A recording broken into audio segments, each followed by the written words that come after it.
Bonsoir, j'espère que vous allez bien, que tout se passe bien. Donc aujourd'hui, on va faire notre première petite capsule qui va durer quelques minutes, je vous rassure, sur la suite du cours. Alors la suite du cours, on va prendre le chapitre 3, comment Rome va-t-elle conquérir le bassin méditerranéen? Alors tout d'abord, on va essayer de savoir qui fait partie de l'armée. L'armée, elle est composée des citoyens. Ce sont des soldats qu'on appelle aussi des légionnaires. Citoyens, bien sûr, ce sont des hommes qui fournissent leur équipement. C'est à eux de s'équiper. Les plus riches, ce sont les cavaliers. Ils ont les moyens d'acheter le cheval, la selle qui va avec. Les autres, bien, ce sont les fantassins, ceux qui suivent à pied, avec tout leur matériel sur le dos. Les légionnaires sont équipés d'armes offensives. Alors, qu'est-ce que c'est qu'une arme offensive? On a le javelot, qui permet de lancer assez loin pour essayer d'éliminer les ennemis à distance. Et puis, lorsqu'on n'a plus de javelot, eh bien, on va prendre le glaive. Le glaive, c'est une épée courte, à double tranchant, assez efficace. Ils sont aussi équipés d'armes défensives. Il faut qu'ils se protègent, donc avec un bouclier. Alors, le bouclier romain a une particularité, il est rectangulaire, il est assez haut, il protège bien. Il permet aussi de faire ce que l'on peut appeler la tortue.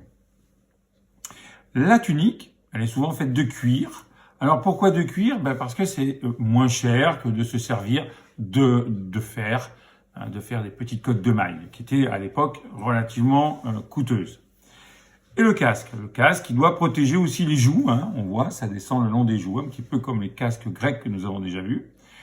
Ces casques ont aussi une crinière qui sert à la fois à protéger des coups, mais aussi à se reconnaître lors des combats. C'est pas toujours évident, et chaque légionnaire, chaque légion avait des couleurs différentes pour qu'ils puissent se reconnaître, éviter bien sûr de s'entretuer.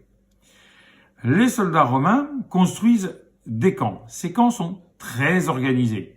Ce sont des camps qui sont souvent faits en bois, c'est ce que l'on verra. On trouve à l'intérieur des tentes, dont celle du consul. Le consul, c'est celui qui dirige l'armée, le légionnaire. C'est lui qui est à la tête de la légion. L'un des plus connus, on en reparlera plus tard, c'est Jules César. Il y a un autel, alors c'est A-U-T-E-L, cet autel sert à faire des sacrifices religieux. On continue à vivre normalement. Il y a aussi un trésor. C'est le trésor que l'on a récupéré au fur et à mesure des combats, des batailles. Une écurie, et puis le fameux forum. Ce forum, il va avec le camp. Alors le camp, il peut être assez grand. Il peut avoir la longueur et la largeur d'un stade de foot, par exemple, pour les plus petits. Il est fortifié. La discipline dans l'armée romaine est très sévère.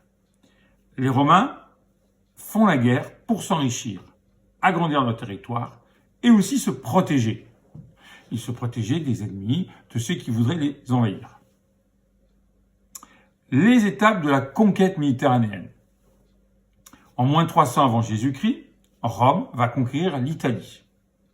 De moins 264 à moins 146, c'est au tour donc de l'Italie du Nord, de la Grèce, de Carthage, qui est au nord de l'Afrique, juste en face de l'Italie, de l'Espagne et des îles de la Méditerranée d'être conquises. C'est la conquête donc du bassin méditerranéen et de la Gaule par son extension. Eh bien, je vous remercie de m'avoir écouté pour aujourd'hui. Vous retrouverez du travail sur Pronote. Bonne soirée, protégez-vous bien, au revoir.